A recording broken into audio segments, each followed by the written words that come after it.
somos alumnos e alumnas de cuarto de educación primaria. Este proxecto serve para dar servizo informativo que creamos nos conectada á estación meteorolóxica Wi-Fi. Na nosa maqueta deseñamos como se podería servir dos datos de Meteobarouta para automatizar con inteligencia artificial os espazos de alimentación aos que poden ter accesos os animais.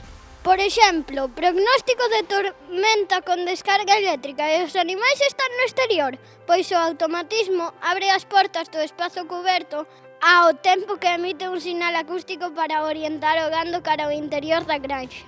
Pronóstico de altas temperaturas. Mantemos o gando na zona máis sombría da explotación e con un automatismo administramos máis auga da habitual. Tamén poderíamos conectala á chuvia, se chove podes abrir, entón se entrarían as vacas.